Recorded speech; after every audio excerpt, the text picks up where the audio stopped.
దేవర trailer అయితే చూడడం జరిగింది మామ. పర్సనల్ గా నాకేమనిపించింది అంటే ట్రైలర్ చూసినప్పుడు మళ్ళీ మన ముందుకు ఒక మంచి ఒక బాహుబలి, ఒక కేజీఎఫ్ అలాంటి పెద్ద స్టోరీ అయితే రాబోతుంది అనిపించింది. కానీ నాకు ఎక్కడ డౌట్ కొట్టిందంటే సెకండ్ ఎన్టీఆర్ ని ఊహించినప్పుడు మనకి ఎలక్షన్ కదా, ఇంకో ఎన్టీఆర్ గారిని ఊహిస్తారు కదా, మనకి భయపడుతూ కనిపించే క్యారెక్టర్ కొడుకు క్యారెక్టర్. ఆ క్యారెక్టర్ చూసినప్పుడు నాకెందుకో ఇది కొంచెం రొటీన్ స్టోరీ అయింది అన్న కొంచెం డౌట్ కొట్టింది.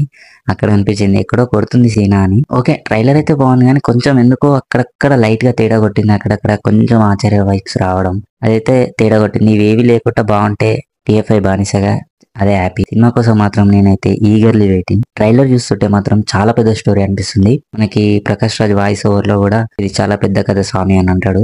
ఎందుకంటే మెయిన్ ప్లాట్ అనేది మనకి చెప్పేశారు. మెయిన్ ప్లాట్ అనేది ట్రైలర్ లో మనకి చెప్పేస్తారు, కొడుకు తండ్రి స్టోరీ అనేది. అంటే దాన్ని బట్టి అర్థం చేసుకోవచ్చు ఇంకా ఎంత పెద్ద స్టోరీ ఉందని సినిమాలో. పార్ట్ 1 పార్ట్ 2 తీస్తున్నారంటే కూడా ఏదో ఉంది సినిమాలో సంథింగ్ అదైతే అనిపించింది.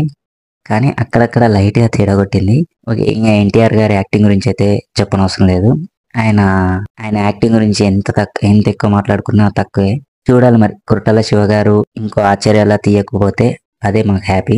నేనైతే చాలా వెయిట్ చేస్తున్నా దేవర సినిమా కోసం. మీకు ట్రైలర్ ఎలా అనిపించిందో కింద కామెంట్లో అయితే పక్కా చెప్పండి.